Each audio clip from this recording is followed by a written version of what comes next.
Welcome to my channel.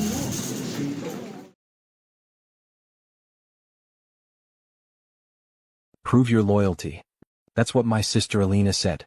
Her voice was sharp, her tone colder than the hospital floor under my feet. Hi everyone, my name is Leona Marquez and I gave up a kidney for my mother, not out of obligation, not even love. But because I was told if I didn't, I wasn't part of the family.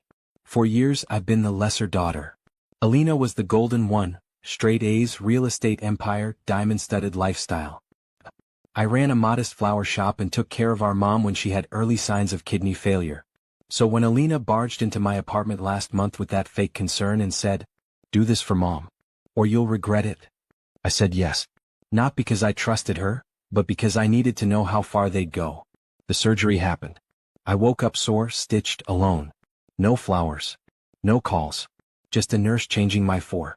Then 2 days later Alina walked in. Not alone. Behind her was a smug woman in a red dress. And being wheeled beside them was our mother. Breathing. Smiling. Healthy. Then Alina threw the envelope onto my bed. Here. Property division papers. Sign it. But they didn't know something about that kidney.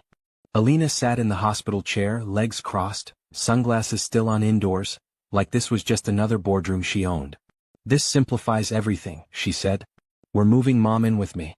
I'll handle the estate and you can get back to your little shop." My hand trembled as I picked up the envelope.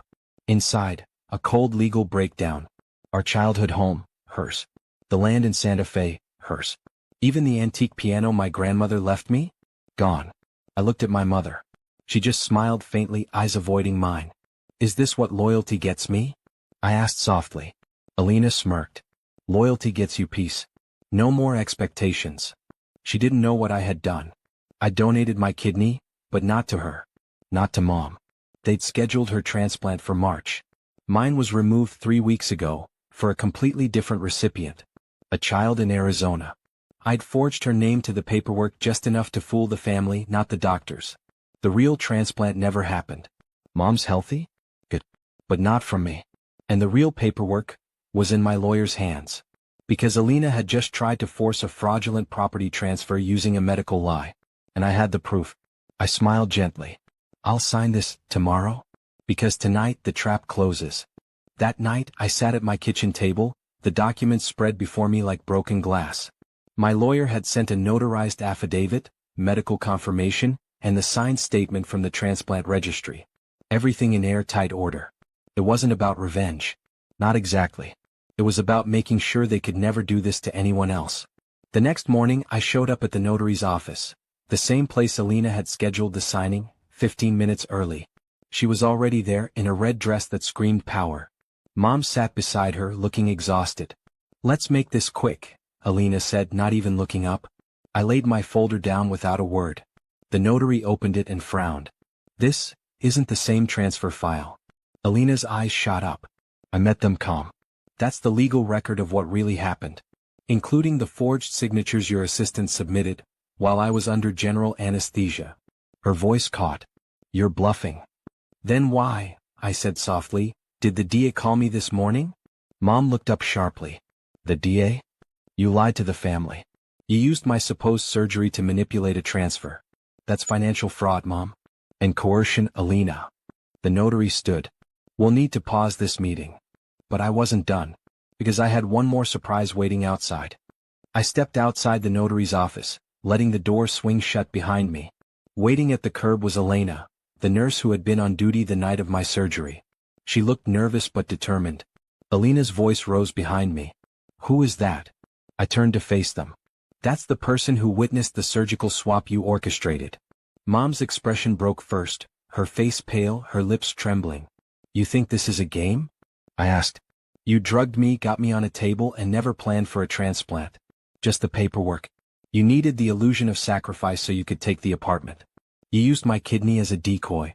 Elena stepped forward and handed a signed statement to the notary. "That's my written testimony." I saw her hand the surgeon a bribe. There was no transplant that night. Elena's voice cracked. "You're bluffing. No one will believe you." "They already do," I said, pulling my phone from my pocket. "Check the news tonight.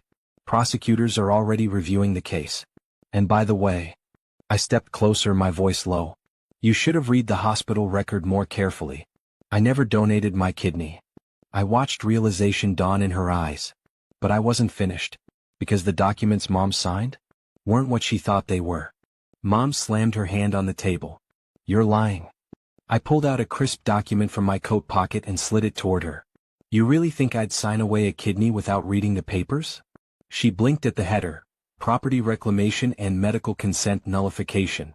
Alina grabbed the document and flipped through it, panic rising in her throat. I had my lawyer draft a decoy surgical consent. The real one voided any property transfer made under coercion. And guess what? The medical board already ruled your donation request unethical. They were both silent now. But you didn't stop there, I continued. You brought in a fake transplant witness, drugged me, and tried to rob me blind. I turned toward the doorway, signaling. The door opened and a man in a charcoal suit stepped in, my attorney. He nodded. They've officially violated 3 state laws. Charges are being filed today. Mom looked like she was going to faint. Alina's jaw clenched, but her confidence had finally cracked. Oh, and one more thing, I said softly, stepping close enough for only them to hear. That woman you brought in with you, the one in red? Alina stiffened. She told me everything. Because she wasn't your lawyer. She was mine. Alina turned ghost pale. You're lying. Am I? I smiled and reached into my inner pocket again, this time pulling out a photo. It showed the woman in the red dress shaking hands with my lawyer, in his office. She met with me 2 weeks ago. Said she was tired of watching you two play people like pawns. She handed over voice recordings, signed witness statements, and a full timeline of how you pressured Mom to manipulate me. Alina lunged forward, snatching for the photo. My attorney blocked her. I warned you, he said coolly, we're well past negotiation. The sheriff will be here in 10. Mom collapsed into the chair behind her, face buried in her hands. You betrayed your own mother for money? No, I said, leveling my voice. You betrayed your son for money. And now it's just come full circle. Alina's mask slipped entirely. You think you've won? I leaned in, slow and unshaken. This wasn't about winning. It was about surviving. But since you're curious. I opened the drawer behind me and slid out a second folder, labeled Probate Court Filing, Inheritance Reversal. Alina's hands trembled as she opened it. Then she gasped. Her eyes locked on me. You're taking back everything? I nodded. And Mom? I glanced toward her. She already signed. Alina's voice was barely a whisper now. You forged it? I didn't flinch. It's notarized. Witnessed. Recorded. You signed away Mom's rights when you tried to disinherit me in favor of her caretaker, who just so happened to be your business partner. The woman in the red dress sat silently behind Alina now, smirking. She crossed her legs and glanced toward the front door. Right on cue, the sheriff walked in.